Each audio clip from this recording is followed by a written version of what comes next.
এগুলো এক একটা পেন্টিং বিক্রি হয় অনেক কোটি কোটি টাকায় বিক্রি হয়। বলেন এটা দিয়ে আপনার কি কাজ আসবে? কোনো কাজ আসবে? এইরকম অনেক পেন্টিং আছে দুনিয়াতে, এরকম পেন্টিং হাউস আছে যেগুলো এক একটা পেন্টিং এর দাম কয়েক কোটি টাকা, এবং এগুলো কিনতেছেও মুসলমানরা।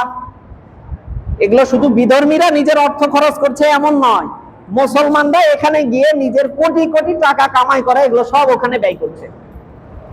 আবার তারই মুসলমান ভাই তারা না খেয়ে দিন পার করছে, তাদের কোনো খোঁজই নেই।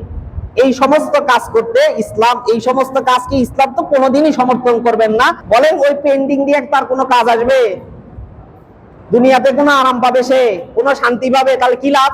একটু লৌকিকতা মানুষকে দেখানো যে এই যে দেখো আমার ঘরে যে পেন্টিংটা ঝুলছে এর দামই হচ্ছে 2 কোটি টাকা, এটা একটু মানুষকে বুক ফুলাইয়া যেন বলতে পারে, এজন্য কোটি কোটি টাকা এই কাজের পিছে ব্যয় করে।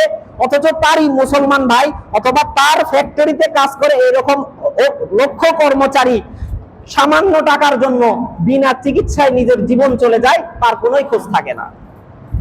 কথা কি বুঝে আসছে নাকি বুঝে আসেনি? অনেকে মনে করে ইসলাম শুধু মনে হয় মসজিদ আর মাদ্রাসার কাজ, দুনিয়াতে চলার জন্য ইসলামের কোনো আদেশও নেই, নিষেধও নেই। ইসলামকে মনে করে শুধু মসজিদ ভিত্তিক আর শুধু মাদ্রাসা ভিত্তিক। দুনিয়াতে বা আমাদের হাটে বাজারে কর্মক্ষেত্রে ইসলামের কোনো জায়গা নেই এখানে।